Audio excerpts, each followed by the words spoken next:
we present Do Not Adjust Your Set, the Get Up and Go show. Whenever it comes on, people all over the country get up and go. Hi there, nice to be with you. I'd like to introduce you to Legs Larry Smith, drums.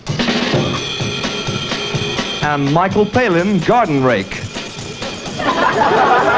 Come in David Clegg, bass guitar.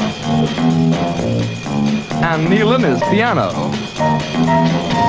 Hello, Rodney Ruskin Slater on tenor sax. And Roger Ruskin Spear on the alto sax. I'd like to introduce myself on trumpet. It's nothing. I'd like to introduce you now to David Jason on spoons. And Miss Denise Coffey on tuba. Denise, that's nice. Hello, Eric Idle on temple bells. Hi, Eric. Come in, Terry Jones on toast. That's kind of groovy, Terry.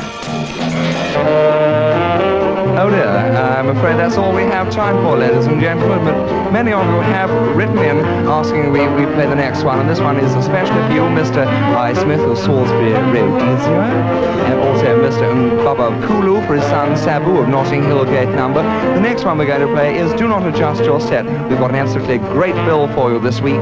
It's 17 and 11.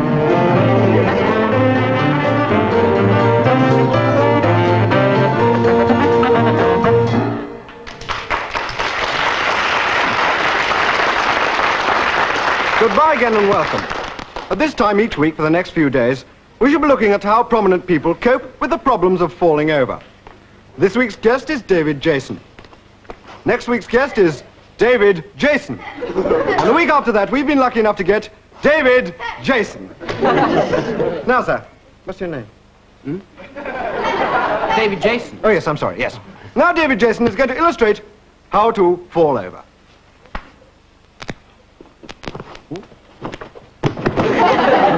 Did you enjoy that? I did. And now little Dave is going to show us how to fall over again. And again. And again. And again. And again. Yes, there's all this and more on his latest LP, David Jason Falls at the Royal Albert Hall. And again. And again. Now, the subject of cowboys has been on everybody's lips recently. And we have with us in the studio tonight a Mr. Arthur Cumming. In fact, the Mr. Arthur Cumming, who has brought along a relic of the old wild and woolly West. Yes, I have. Could we see it, please? Certainly, yes, certainly. No, I said wild and woolly West. Oh, I'm sorry, I thought you said woolly vest. I'm terribly sorry, I thought he said woolly vest. I've never seen a woolly West. I once met Peter West, but I haven't brought him along to the studio to show you, I'm afraid. Yes, thank you, Mr. Cumming. And now, over to the weather room and Terry Jones. Well, hello again, and weather to the welcome forecast. Well, it's been today all over the country, and this morning in parts of North Wales and early Scotland. Though worst of the Pennines, there have been patches of yesterday interspersed with a little last year. Well, the look up this evening is tonight, and tomorrow should be just about the same, provided it isn't last week by the time we reach it. Well, that's this up me under this evening, so for now I'll say pudding, but I'll be out getting early off when I'll be blowed with some more twaddle. Happy birthday!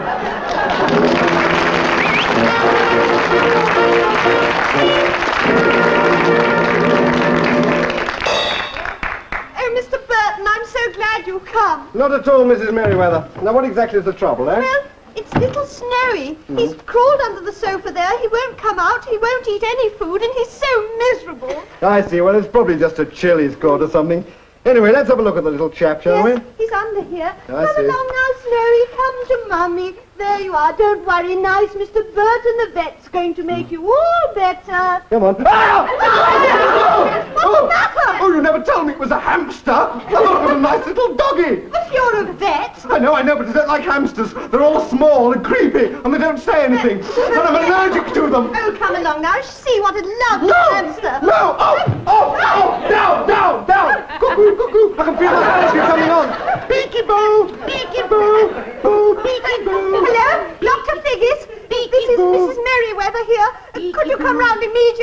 as quick as you can. I came as quick as I could. He's over here. He's got all Look funny. at him, let's have a look at that chap. Oh, you never told me it was the vet. I'm allergic to them.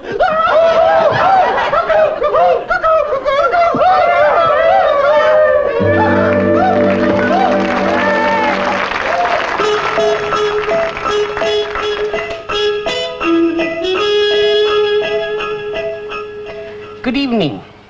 Please post early for Christmas. Because of the difficulties with dealing with the rush, the closing date for posting your cards and letters this year to arrive on time for Christmas is May the 27th. Now, this may seem like a long time, but don't forget some of our postmen walk very slowly. The closing date for your parcels is the day before yesterday. But don't worry about posting your letters and cards to your friends in Japan, because they'll arrive in plenty of time for Christmas 1970. Well, it was 5 minutes ago anyway.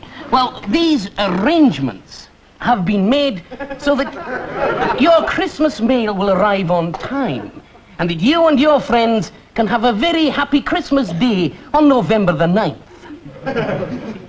Oh, November the 12th.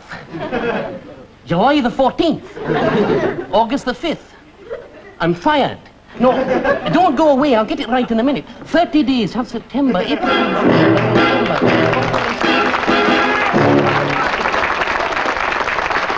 Hello, Georgie Porgy.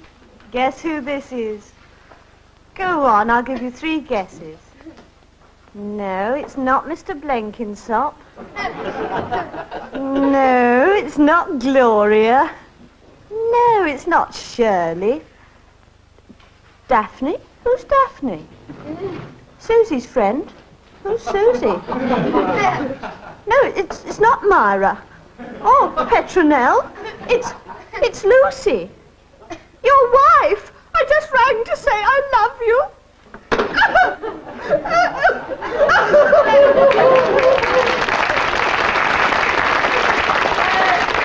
Would you send in Humphreys, please?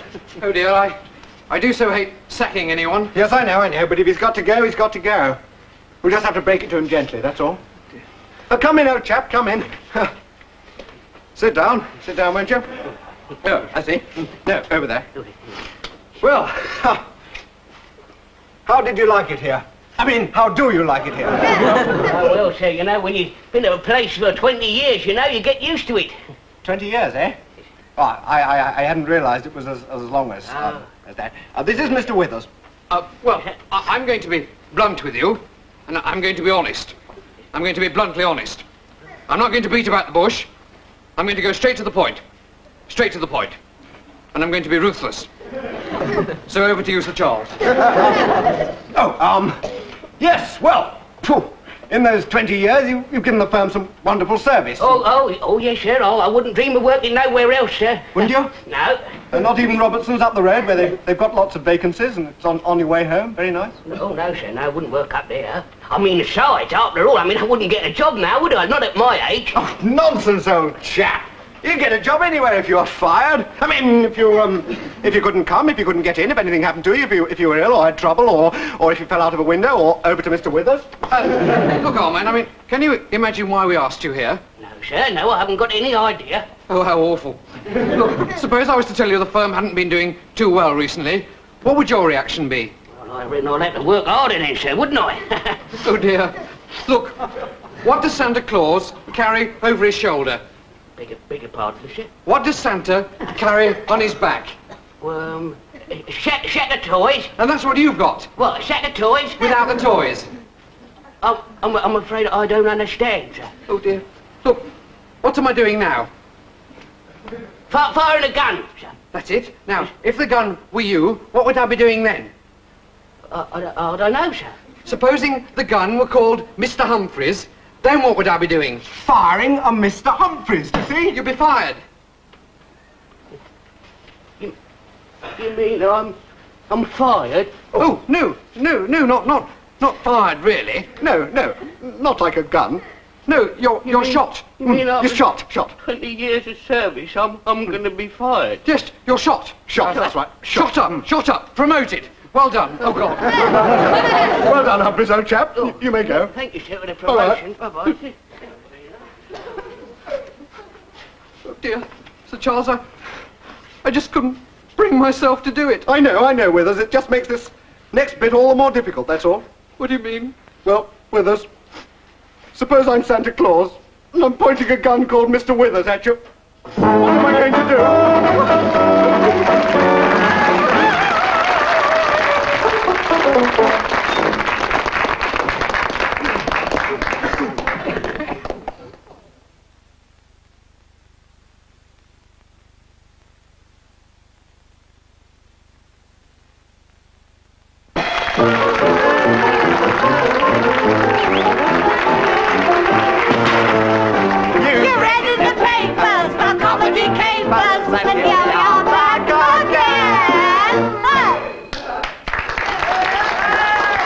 I'm terribly sorry about that. Seemed to got some interference from a pirate station.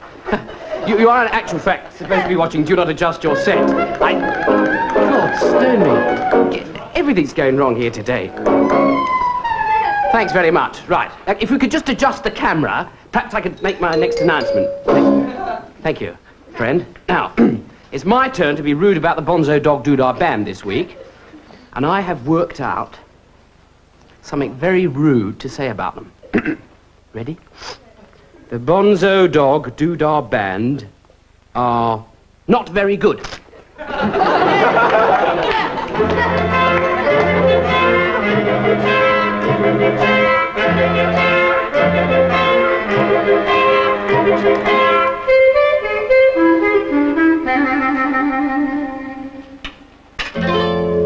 Through the twilight I can hear the humming of a melancholy moon. For the memories that still linger, I thank you, Mr. Moon.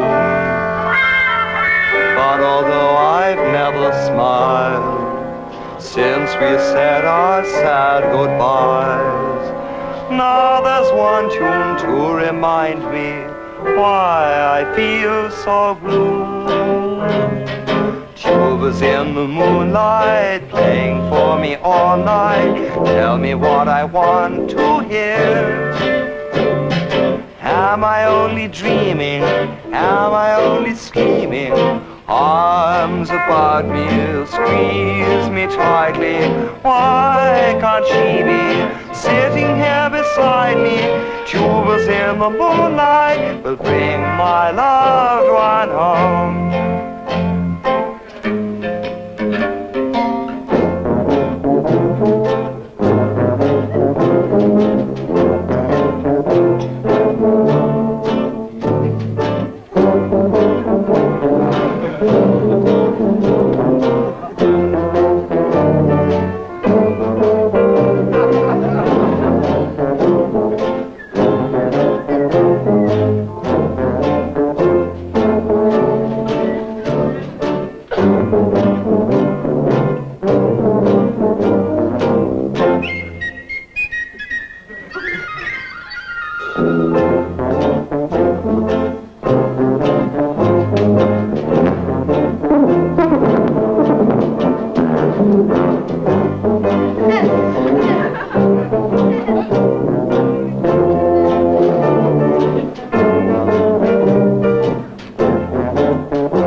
Lovely, I think. Oh, good luck with the play. I hope it goes well. Thank you. Good morning, gentlemen. Good morning. My friend and I are going to a fancy dress ball tonight. Yes? And we'd like to go as the Three Musketeers. But there's only two of you, sir. Oh. Would you like to come with us? Well, it's very kind of you, sir, but I'm afraid I wouldn't be able to come without my wife, and that would make 4. Oh. Well, in that case, we'd like to go as the 3 blind mice. Well, basically, sir, there's the same objection to that one. There aren't quite enough of you. Oh. What would you suggest, then? Well, how about the 2 gentlemen of Verona? Oh, yes, that's a very good idea. Yes, that's very good. How many do we need? How many what? How many people? Just the 2 of you, sir. A duet it is, a costume duo for 2. The 2 gentlemen of Verona, you see. Where will we get the other one, then? You won't need him, sir. But he's probably been looking forward to it. Look, gentlemen, why don't you go as Tweedledum and Tweedledee? You, sir, can go as Tweedledum, and you as Tweedledee. What will you be? I'm not going, sir. Oh, well, in that case, there's no problem. We can go as the 3 Musketeers after all. No, you can't! I mean, no, you can't, sir. You have to have 3 for that, and there are only 4 of you. 2 of you. Now, you've got to have something, sir, for 2.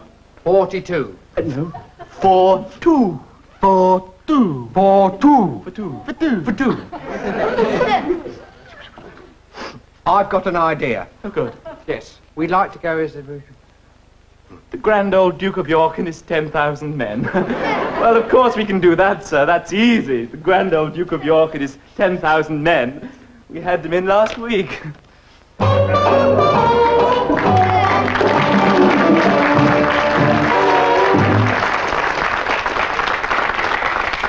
done it, sir. We've done it. A new breakthrough in dog food. It's got 23 different ingredients, 14 different kinds of meat, 8 kinds of vitamins, and 4 different kinds of vegetables. And it's got an enriched beef gravy that no dog will be able to resist. I hope you like it, sir.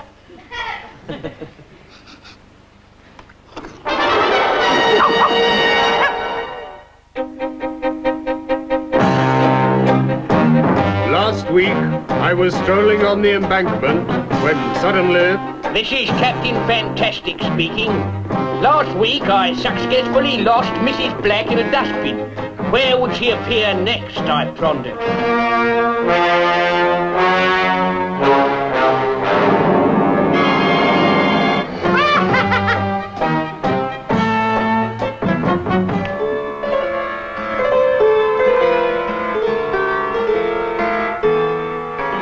Could she have lost her way?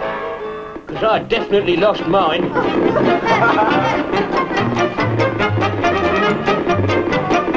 But according to my umbrella, this must be the place.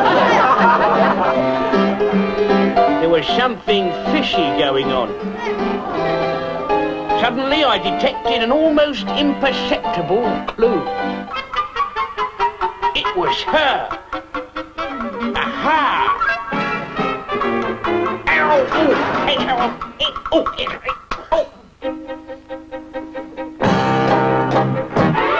It was painfully obvious I had jumped to the wrong conclusion.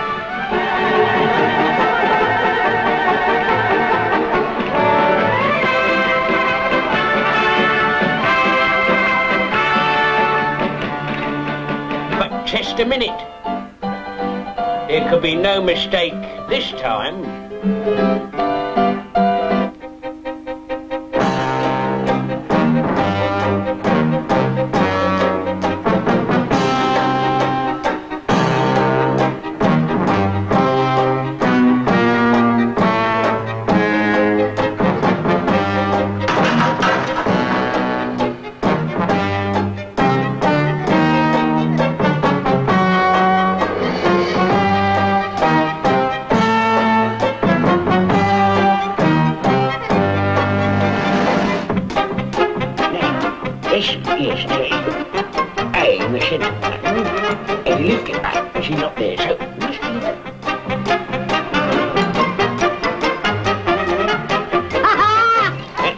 I'd worked it out.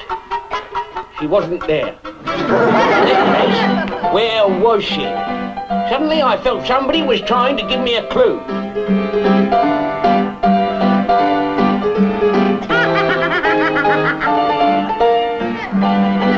There she was.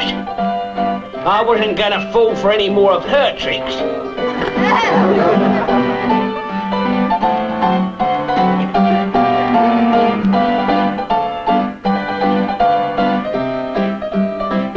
I advanced stealthily, and then... So, more of her anchor-panky.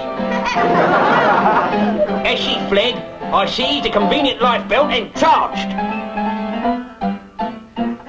Only temporarily delayed, I suddenly saw her resorting to her horrible handbag.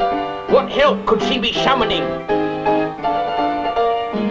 Load me a brick boat.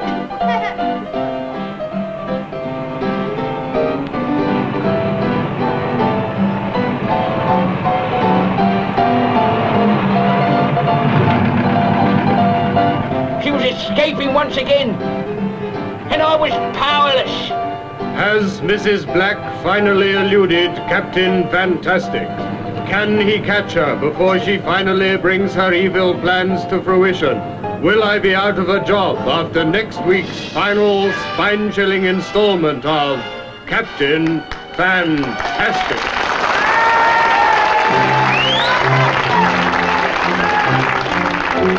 And now we present another in our series, Musicians at Work. Number 2, the Moldy Peacetime Ensemble.